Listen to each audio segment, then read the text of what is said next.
बातमी माझ्याही सोशल मीडियाच्या माध्यमातून वाचनात आली आणि या एकूणच सगळ्या प्रकरणावरच एक संशयाची चादर ही तयार झालेली आहे। म्हणजे अशा पद्धतीनं जर आरोपी हा पोलिसांच्या संरक्षणात असताना रिव्हॉल्वरने स्वतःवर गोळी झाडून घेऊ शकत असेल तर नक्की पोलीस खात्याच्या विषयीच नेमकं प्रश्नचिन्ह हे निर्माण होतं।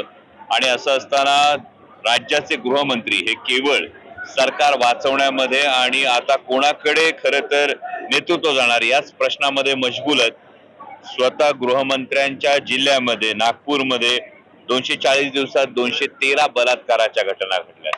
तर गृहमंत्र्यांच्याच होम टाउन मध्ये होम डिस्ट्रिक्ट मध्ये ही परिस्थिती असेल तर गृहमंत्र्यांचा किती वचक आहे हीच गोष्ट स्पष्ट होते। आणि यामध्ये हा जो प्रकार बदलापूरच्या बाबतीत घडलाय हा खरोखर नेमका का घडला याची सखोल चौकशी केली गेली पाहिजे आणि हे सत्य जनतेसमोर यायला पाहिजे।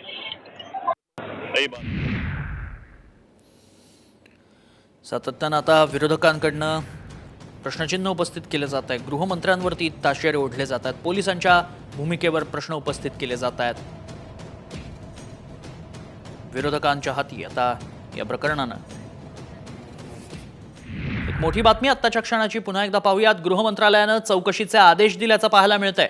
या संपूर्ण प्रकरणात आता चौकशीचे आदेश देण्यात आलेत। अक्षय शिंदेच्या एन्काउंटरच्या चौकशीचे आदेश पोलिसांकडनं गृह मंत्रालयाकडनं देण्यात आलेत। अक्षय शिंदे बदलापूर प्रकरणातला आरोपी आहे, पोलिसांकडनं एन्काउंटर करण्यात आलाय।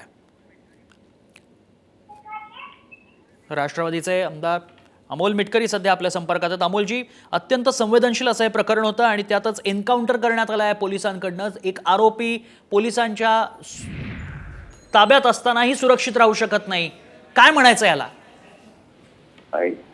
मला विरोधकांच्या